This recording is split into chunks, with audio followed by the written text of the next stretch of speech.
And that's the latest news and sport for you. Thanks very much indeed. Now, fibromyalgia is a word that you may not really have heard of until TV broadcaster and radio host Kirsty Young revealed that she had the condition and was stepping down from presenting Desert Island Discs. Now, she's not alone. Other celebrities include Lady Gaga, who has also spoken about her struggles with a long-term illness. But what is it exactly? Dr. Ellie Cannon is here to explain more.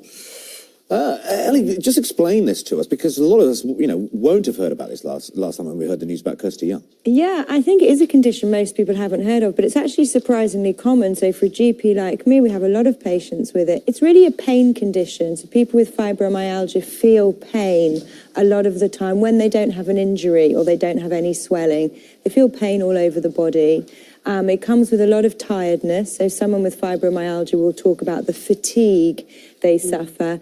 And there's a very sort of dominant symptom of what they call fibro fog or brain fog, where you can't concentrate very well, you don't really have a good memory. So obviously for somebody like Kirsty and the job that she's in, that's going to be really debilitating. So it's not sort of caused by anything particular. Is it a little bit one of those sort of catch-all names for a group of unexplained symptoms, in the way that for a long time ME was, people couldn't really establish exactly what it was, but there were similar symptoms that lots of people displayed. Yeah, I think that's a really good way to describe it. We don't really know what causes it. We think there are issues with the brain and how the brain processes pain.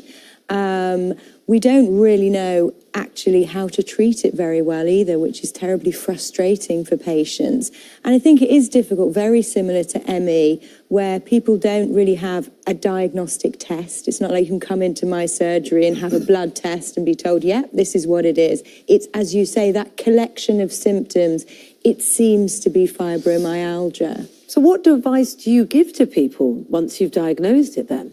Well, because pain is so dominant, we usually get patients under a pain clinic, and pain relief is a really big part of the treatment. And not just pain relief in terms of tablets, but actually pain relief in the wider sense. So in terms of therapy, in terms of exercise, even things like mindfulness actually can be really helpful. And looking at those different aspects of dealing with pain. Is there some controversy around this? Because some medical practitioners don't refuse to talk about it or even address it. Why is that? Yeah, there is controversy about fibromyalgia. It's really interesting. And again, that's the same as ME. I think it's because doctors aren't very good when we don't really understand exactly what's going on, and we don't have that, as I say, definitive diagnostic test. It's a very real condition. It's very well established in terms of being looked after by rheumatology doctors, so people who look after arthritis as well.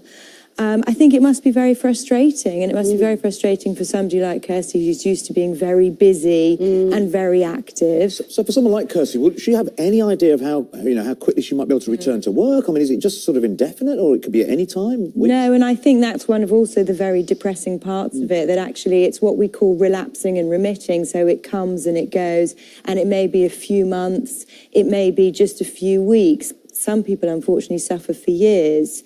So it really depends on the treatment that you get and really the process of your own condition. Could stress be connected to it?